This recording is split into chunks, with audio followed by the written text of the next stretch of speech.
రేపే అతిపెద్ద అమావాస్య. మాఘ అమావాస్య రేపటితో మాఘమాసం ముగిసిపోతుంది. మరుసటి రోజు నుంచి పాల్గొన మాసం ప్రారంభమవుతుంది.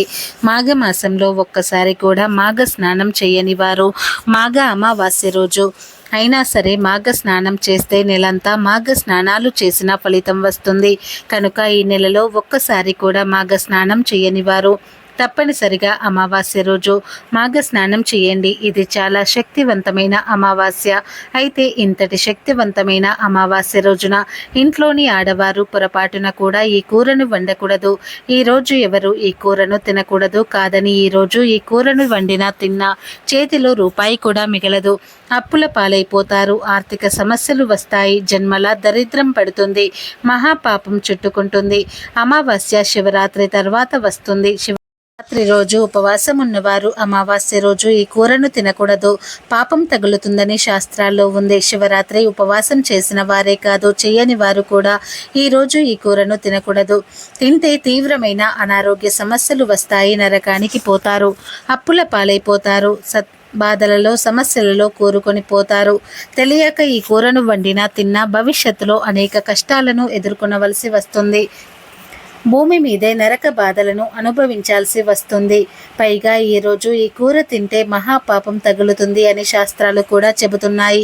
కనుక ఎవరూ కూడా ఈ మాఘ అమావాస్య రోజు ఈ కూరను వండవద్దు, తినవద్దు. మరి ఆ కూర ఏమిటో ఇప్పుడు మనం ఈ వీడియోలో వివరంగా తెలుసుకుందాం. ఫ్రెండ్స్, అంతకన్నా ముందు ఈ వీడియో నచ్చితే లైక్ చేయండి, షేర్ చేయండి. అలాగే కామెంట్ బాక్స్లో ఓం నమ శివాయ అని తప్పకుండా కామెంట్ చేయండి. ఇక ఈ అమావాస్య మాఘమాసంలో చివరి రోజు కనుక ఈ రోజున తప్పనిసరిగా సూర్యునికి ఆజ్యాన్ని సమర్పించాలి. ఈ రోజు ఉదయం కొంచెం త్వరగా నిద్రలేచి శుచిగా స్నానం చేసి చెంబులో నీళ్లు తీసుకొని ఆ నీటిలో చిటికెడు కుంకుమను వేసి ఆ నీటిని సూర్యుడి వైపు తిరిగి ఆజ్యం వదలాలి. సూర్య భగవానుడికి ఆజ్యం సమర్పించేటప్పుడు ఓం సూర్యాయ నమః అనే మంత్రాన్ని జపించండి. ఇలా చేయటం వల్ల ఆరోగ్య సమస్యలు రావు. ఒకవేళ ఉన్న అవన్నీ కూడా తొలగిపోతాయి. జీవితంలోని బాధలన్నీ కూడా తొలగిపోతాయి. అలాగే ఈరోజు మీ ఇంటి మెయిన్ డోర్ పైన స్వస్తి గుర్తును వేస్తే మంచిది. స్వస్తి గుర్తులో ముక్కోటి దేవతలు కొలువై ఉంటారు. కాబట్టి అమావాస్య రోజు మీ ఇంటి ముందు స్వస్తి గుర్తును వేయండి. పసుపుతో కానీ గంధంతో కానీ మీ ఇంటి ముందు స్వస్తి గుర్తును గీస్తే మీ ఇంట్లోని చెడంతా కూడా బయటకు పోతుంది. మీ ఇంట్లో దేవతలు అడుగు పెడతారు. ఇలాంటి సమస్యలు ఉన్నా తొలగిపోతాయి. అఖండ రాజయోగం సిద్ధిస్తుంది. కష్టాలు రాకుండా ఉంటాయి. అనారోగ్య సమస్యలు రాకుండా ఉంటాయి. అమావాస్య రోజు ఇంటి ముందు స్వస్తి గుర్తును గీయండి.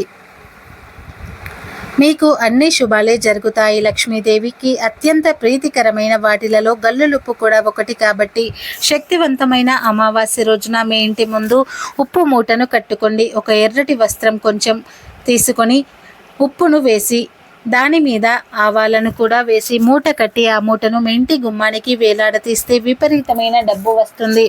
శక్తివంతమైన పరిహారం. అమావాస్య రోజున ఈ పరిహారాన్ని పాటిస్తే ఐశ్వర్యాన్ని పొందుతారు. నుండి త్వరగా ఉపశమనం లభిస్తుంది. చాలా మంది ఇళ్లకు నరదృష్టి తగులుతూ ఉంటుంది. ఒక కుటుంబానికి నరదృష్టి తగిలితే ఇంట్లో ఎన్నో సమస్యలు, డబ్బు పరంగా నష్టపోతూ ఉంటారు.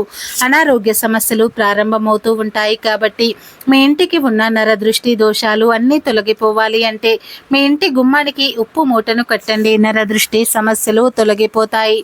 అలాగే మీ ఇంట్లో ఉన్న చెడంతా కూడా పోతుంది. మాఘమాసంలో వచ్చే అమావాస్య ఎంతో శక్తివంతమైనది. పాపాన్ని అంటనివ్వదు. కనుక ఈ మాసానికి మాఘమాసం అని పేరు. అమావాస్య గురించి విష్ణు పురాణంలో వివరించారు. అమావాస్య రోజు ఎవరైతే పెద్దలకు తర్పణం సమర్పిస్తారో అంటే నువ్వులు మరియు నీటితో తర్పణాలు సమర్పిస్తారో వారికి 1000 సంవత్సరాలు శ్రాద్ధం పెట్టిన ఫలితం వస్తుందని పురాణాలలో ఉంది. మాఘ అమావాస్య రోజు ఇంటి దగ్గరే ఉదయమే స్నానం చేసుకున్నా సరిపోతుంది.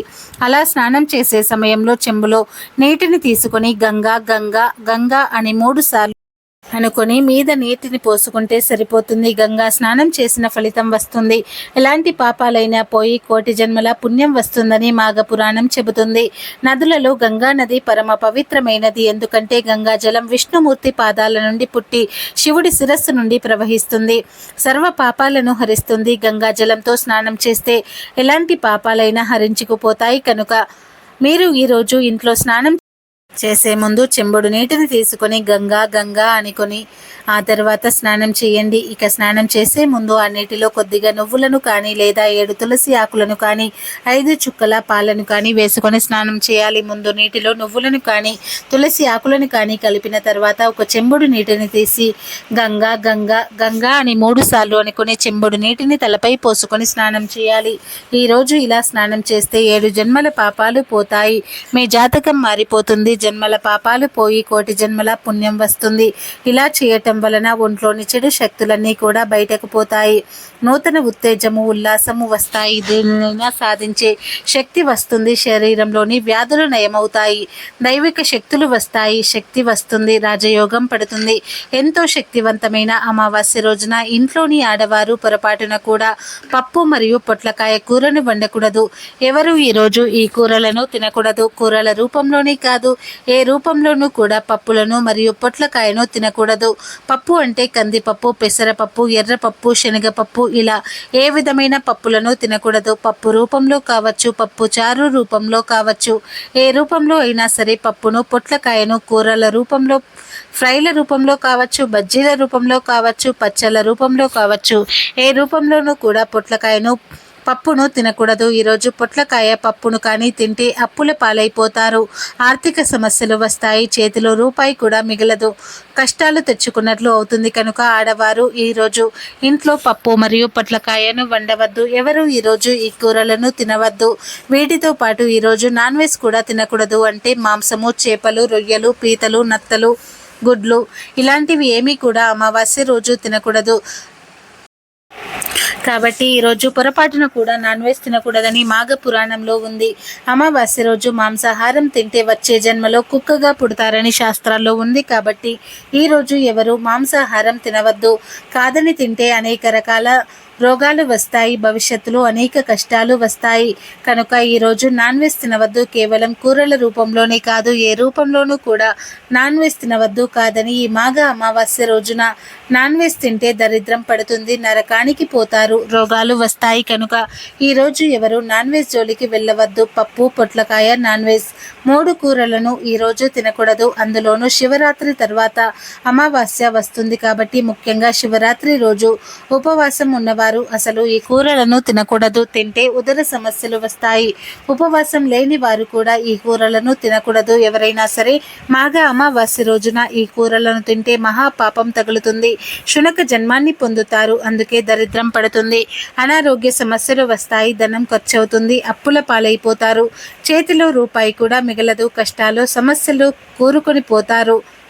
కాబట్టి శివరాత్రి తర్వాత వస్తున్న మాఘ అమావాస్య రోజు ఈ పదార్థాలను తినకుండా జాగ్రత్తగా ఉండండి.